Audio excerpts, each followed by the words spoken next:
की शुरुआत होती है विक्टर और वसीम से। दोनों आपस में बेस्ट फ्रेंड्स है और मालूम चलता है कि विक्टर देख नहीं सकता है और वो लोग फाइटिंग देखने के लिए क्लब में आए हुए थे। यहाँ पर बहुत सारे लोग थे और विक्टर ने तो पैसे भी लगाए थे। यहाँ पर वो बहुत इंजॉय करते हैं और थोड़ी देर के बाद जब विक्टर और वसीम अपने घर जाने लगते हैं और जब वो एक फैक्ट्री के बाहर पहुंचते हैं तो अचानक से यहाँ वसीम के ऊपर हमला हो जाता है और उसे बुरी तरह से मार दिया जाता है। जिस आदमी ने वसीम को मारा था विक्टर ने उसे पूरी तरह से महसूस कर लिया था, उसके चेहरे को पढ़ लिया था और उसके परफ्यूम को भी सूंघ लिया था। ये सारी बातें विक्टर से पुलिस वाला पूछ रहा था और विक्टर ने ये सारी बातें पुलिस वालों को बता दिया था कि अगर वो आदमी मेरे सामने आया तो मैं उसे झट से पहचान लूंगा। विक्टर इन सब चीजों में बहुत तेज है, वो लोगों को पहचानने में बहुत ज्यादा एक्सपर्ट है। जिसके बाद हम वसीम के फ्यूनरल के सीन को देख पाते हैं जहाँ पर कि बहुत सारे लोग आए हुए थे और हम यहाँ पर विक्टर को भी देख पाते हैं जो कि काफी ज्यादा उदास था। तभी यहाँ पर रसल नाम के आदमी की एंट्री होती है और मालूम चलता है कि रसल ने ही वसीम को मारा था। जब यह रसल विक्टर के बाजू से होकर निकला तो यहाँ पर विक्टर ने सुगंध महसूस की और उसे पता लगा कि ये तो वही बंदा है जिसने वसीम को मारा था। वो तुरंत ही बाहर आया और वो अपनी गर्लफ्रेंड ईसा को कॉल लगाने की कोशिश करता है, लेकिन तब तक देर हो चुकी थी क्योंकि रसल उसके पास पहुंच चुका था और वो उसे अपने अड्डे पर उठाकर लेकर चला गया था। यार रसल विक्टर से कहता है कि मैंने तो तुझे बहुत ही मामूली आदमी समझा था, मैंने सोचा तेरी आंखें नहीं होंगी तो तू हमें नहीं पहचान पाएगा, लेकिन तू तो बहुत ज्यादा चालाक है। लेकिन अब कोई दिक्कत नहीं है, जिस तरह से वसीम को मारा था ना, उससे भी बुरी मौत अब मैं तुझे देने वाला हूँ। तो रसल यहाँ पर विक्टर को एक बहुत ही बुरी मौत देता है, वो उसे एसिड के टैंक में फेंक देता है जिसकी वीडियो भी एक बंदा बना रहा था। लेकिन तभी इन सब के बारे में यहाँ रसल के पिता टोनी को मालूम चलता है। टोनी एक बहुत बड़ा गैंगस्टर है और उसे मालूम चला कि उन लोगों ने विक्टर को बुरी तरह से मार दिया है। तो टोनी यहाँ अपने बेटे रसल से कहता है कि तुमने जिसको मारा है ना, वो मार्को और जॉर्ज का भाई है। अगर उन्हें ये बात मालूम चली कि उसे हम लोगों ने मारा है तो वो लोग हमारे पूरे के पूरे वंश को मिटा देंगे। अब तुम्हें सिर्फ एक ही काम करना है, तुम्हें विक्टर की बॉडी को इस तरह से ठिकाने लगाना है कि उन्हें नामो निशान ना मिले। लेकिन यहाँ पर पुलिस को विक्टर की बॉडी मिल जाती है जिसे पूरी तरह से एसिड में जला तो दिया गया था, लेकिन उसका एक छोटा सा पार्ट बच गया था जो कि पुलिस को पता लग जाता है। जब उसका पोस्टमार्टम और फॉरेंसिक वालों के पास उसकी बॉडी भेजी जाती है तो मालूम चलता है कि उस आदमी को एसिड से जलाकर मारा गया है और उसकी पहचान भी हो चुकी थी जिसका नाम विक्टर है। और विक्टर के बड़े भाई जॉर्ज को जब ये बात मालूम चली तो उन्हें तो एक सदमा सा लग चुका था। यहाँ हमें मालूम चलता है कि जॉर्ज टॉनी से भी बड़ा गैंगस्टर है, टॉनी तो उसके नीचे ही काम करता है। जॉर्ज का एक भाई और है जिसका नाम मार्को है, लेकिन मार्को को अभी वो ये सारी बातें नहीं बताना चाहता है। जॉर्ज और मार्को को मिलाकर वो 4 भाई बहन है। उनकी एक बहन है जिसका नाम नैन्सी है और नैन्सी और जॉर्ज की शादी भी हो चुकी है जिनके कुछ बच्चे भी है, जो कि आपस में बात कर रहे थे मार्को अंकल के बारे में कि मार्को अंकल बहुत ही ज्यादा खतरनाक है। अगर उन्हें इन सब के बारे में मालूम चला रहा तो वो हमेशा की तरह सभी को मार डालेंगे क्योंकि वो एक मॉन्स्टर है। अब एक फ्लैशबैक का सीन दिखाया जाता है जहाँ एक गुंडा जॉर्ज के पास कॉल करता है और उससे कहता है कि तुम्हारा भाई किडनैप कर लिया गया है, अगर 4 करोड़ रुपए लेकर तुम आ जाते हो तो हम तुम्हारे भाई को छोड़ देंगे। ये देखकर जॉर्ज डर जाता है और वो अपने भाई विक्टर को ढूंढने लगता है क्योंकि उसे मालूम है कि किडनैप तो विक्टर ही हुआ होगा। लेकिन जब उसे मालूम चला कि किडनैप मार्को हुआ है तो वो और भी ज्यादा टेंशन में चला जाता है क्योंकि अब सामने वालों का क्या होगा यही वो सोच रहा था।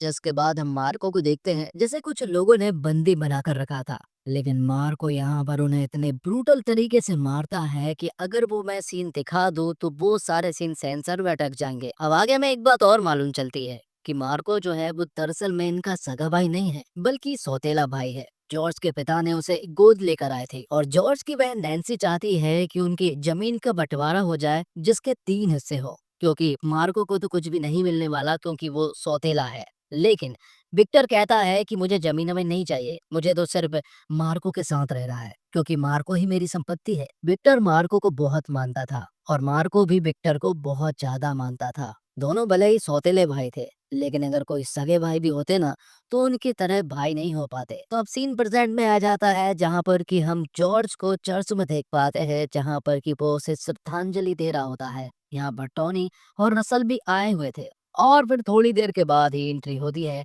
मार्को की। मार्को यहाँ पर पहुंचा और डर है वो बोलने लगा कि वो अपने भाई विक्टर का बदला लेकर जरूर रहेगा। जिसने भी उसे मारा है मैं उसे जान से मार दूंगा। जॉर्ज यहाँ मार्को को समझाने की कोशिश करता है कि हमें थोड़े ठंडे दिमाग से काम लेना होगा। ये काम किसने किया है हमें नहीं मालूम है और अभी तक ये भी नहीं पता चल पाया है कि उसे किस तरह से मारा गया है। ये भी हो सकता है कि उसका एक्सीडेंट हुआ हो। जिसके बाद मार्को अपने भाई विक्टर की यादों को याद करने लगता है जब वो दोनों साथ में रहा करते थे और बहुत ज्यादा खुश रहा करते थे। यहाँ विक्टर मार्को के साथ ही सबसे ज्यादा खुश रहा करता था और मार्को भी उसी के साथ। मार्को की एक गर्लफ्रेंड भी थी और तो वहीं विक्टर की भी एक गर्लफ्रेंड थी जो कि अभी भी उसी से प्यार करती है। भले ही वो अंधा था लेकिन ईसा विक्टर से बहुत ज्यादा प्यार अभी भी करती है। जिसके बाद जॉर्ज एक मीटिंग करता है। इस मीटिंग में टोनी, रसल और बाकी सारे गुंडे भी आए हुए थे। उन्हें ये डिसाइड करना था कि अब आगे क्या करना है। टोनी कहता है कि हमें सब कुछ भूल भाल कर आगे काम करना चाहिए क्योंकि अगर हम इसी में लगे रहे तो हमारा धंधा मंदा हो सकता है। लेकिन तभी यहाँ पर मार्को आता है और वो कहता है कि हमारे भाई की जान गई है और हम उसका बदला लेकर जरूर रहेंगे चाहे जो भी हो जाए। धंधा कितना भी मंदा होता रहे लेकिन बदला तो बदला होता है। जिसके बाद हम इंस्पेक्टर सत्यम को देखते हैं जो कि विक्टर की मर्डर मिस्ट्री को इन्वेस्टिगेशन कर रहा था कि आखिर उसे किसने मारा होगा। वो उस फैक्ट्री के बाहर जाकर भी पता करता है लेकिन कुछ भी नहीं पता चलता है। तो वही टोनी को एक बात बहुत अच्छे से समझ आ चुकी थी कि जॉर्ज और मार्को इस तरह से तो नहीं बैठने वाले। वो किसी भी हद तक जा सकते हैं अपना भाई का बदला लेने के लिए और वो ये पता कर रहेंगे कि आखिर विक्टर को मारा किसने था। टॉनी को जॉर्ज के बारे में भी मालूम है कि जब उसे किसी के ऊपर शक होता है ना तो वो दो बार नहीं सोचता बल्कि वो उन्हें जान से मार देता है। अब एक दिन इंस्पेक्टर सत्यम मार्को से मिलने के लिए आता है और यहाँ इंस्पेक्टर सत्यम यहाँ मार्को को सब कुछ बता देता है कि विक्टर को किस तरह से मारा गया है। जब वो उसे बताता है कि विक्टर को एसिड से जलाकर मारा गया है तो ये देखने के बाद मार्गो का दिमाग पूरी तरह से खराब हो जाता है। अब उसे विक्टर के कातिल के बारे में पता करना है। तो वहीं दूसरी तरफ हम देखते हैं कि जॉर्ज का बहुत सारा सोना विदेश से आने वाला था जो कि एक पोर्ट पर आने वाला था।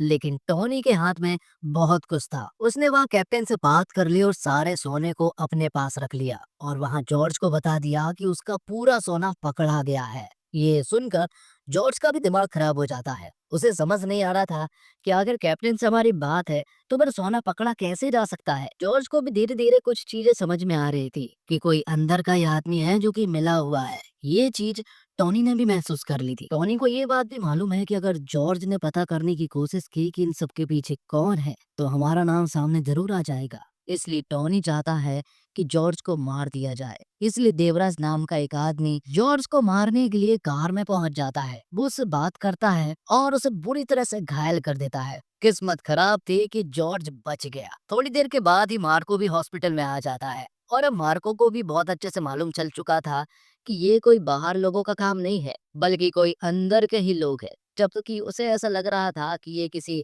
बाहर वाली गैंग का काम है। तो वही टोनी भी एक चाल चलता है और वो मार्गो को बता देता है कि ये काम देवराज का है और हमने देवराज के पीछे भी लोगों को लगा दिया है। हम उसे जल्द से जल्द मार डालेंगे। तो वही टोनी भी देवराज को बाहर भेज देता है। जिसके बाद हम इंस्पेक्टर सत्यम के पास राज नाम के एक रिपोर्टर को देख पाते हैं। राज दरअसल में यहाँ पर इंस्पेक्टर सत्यम को कुछ चीजें बताने वाला है क्योंकि उसके पास एविडेंस है।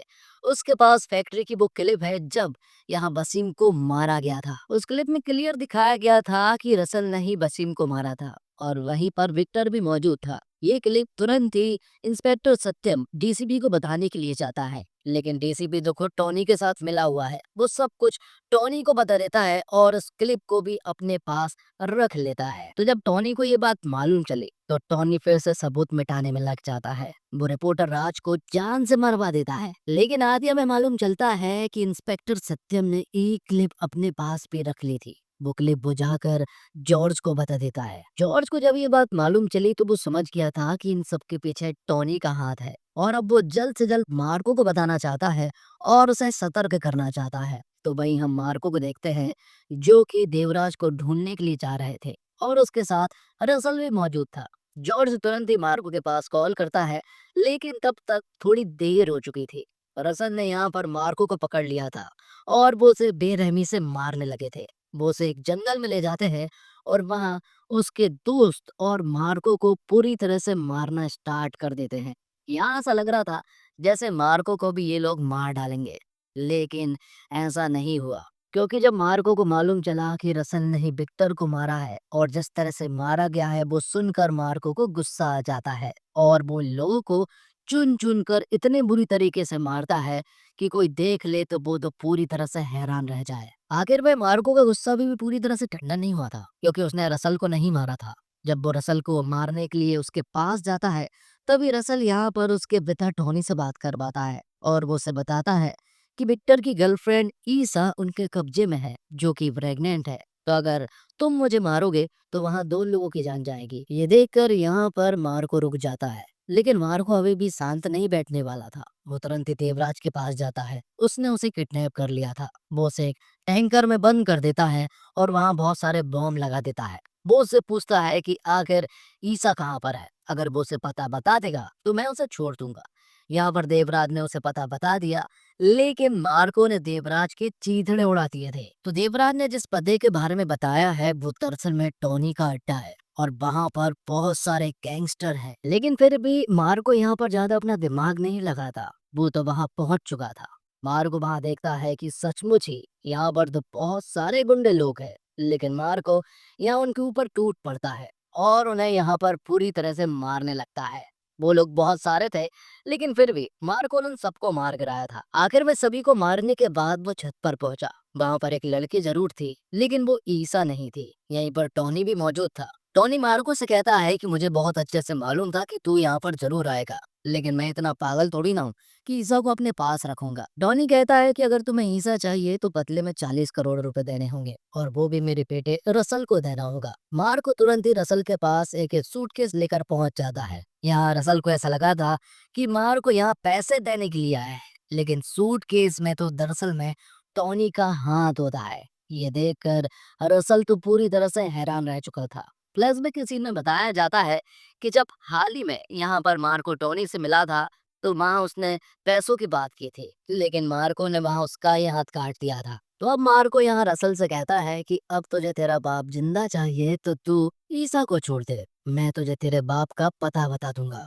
तो यहाँ थोड़ी देर के बाद ही रसल ईसा को छोड़ देता है, जो कि एकदम सही सलामत थी। उसे कुछ भी नहीं हुआ था। बाद में यहाँ मार्को ने टोनी का पता बता दिया था, जो कि बहुत ही बुरी हालत में था। वो एक छोटे से कमरे में था और उसके ऊपर एक एसिड का टैंकर पे टंगा हुआ था। अगर उसे हिलाने की कोशिश भी की ना तो उसके चीथड़े बगड़ जाएंगे। लेकिन यहीं पर कुछ बॉम्ब भी लगे हुए थे। जैसे ही वो उसके नजदीक जाते हैं तो वो एक्टिवेट हो जाता है और यहाँ पर सभी लोग बाहर भाग जाते हैं और टोनी की बहुत ही बुरी तरह से मौत हो जाती है।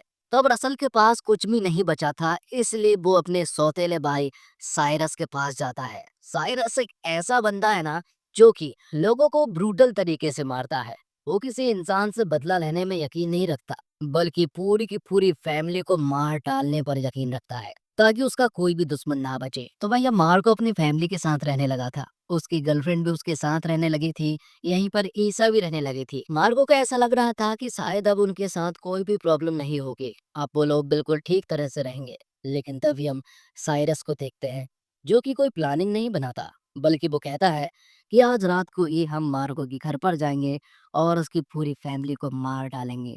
ये सुनकर रसल कहता है कि मार्को आम आदमी नहीं है, लेकिन वो साइरस के बारे में भी कहाँ जानता है। आगे हम देखते हैं कि ईसा जब मार्को के घर पर होती है तो उसे लीवर पेन होना स्टार्ट हो जाता है और उसे हॉस्पिटल नहीं बल्कि उसकी डिलीवरी यहीं पर की जानी थी, क्योंकि जॉर्ज नहीं चाहता है कि हम उसे हॉस्पिटल लेकर जाए, क्योंकि खतरा बहुत है। लेकिन तभी उनके घर का पावर कट हो जाता है और यहाँ जॉर्ज को समझ आ चुका था कि साइरस जरूर उनके ऊपर अटैक करने वाला है। बहुत सारे लोग उनके अंदर घुस जाते हैं और फायरिंग करना स्टार्ट कर देते हैं, जिसके बाद हम देखते हैं मार्को को, जो कि साइरस का इंतजार कर रहा था।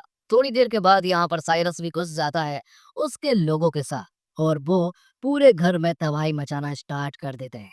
जॉर्ज की फैमिली में जितने भी लोग हैं, यहाँ तक कि बच्चों तक को साइरस ने मार डाला था। साइरस ने मार्को की फैमिली के हर एक मेंबर को मार डाला था और उन्हें इस तरह से मारा था कि अगर आप वो सीन देख ले तो जरूर आपको उल्टी हो जाएगी। इसे देखकर पता लगाया जा सकता है कि साइरस कितना खूंखार विलन है। लेकिन उन्होंने एक गलती कर दी थी, क्योंकि इन्होंने यहाँ पर मार्को को छोड़ दिया था और अब मार्को कुछ ही देर के बाद पूरी तरह से तैयार हो जाता है अपनी फैमिली का बदला लेने के लिए। साइरस ने मार्को को इसलिए छोड़ा था क्योंकि वो उसे दर्द महसूस करवाना चाहता था कि फैमिली का मरने का दुख क्या होता है।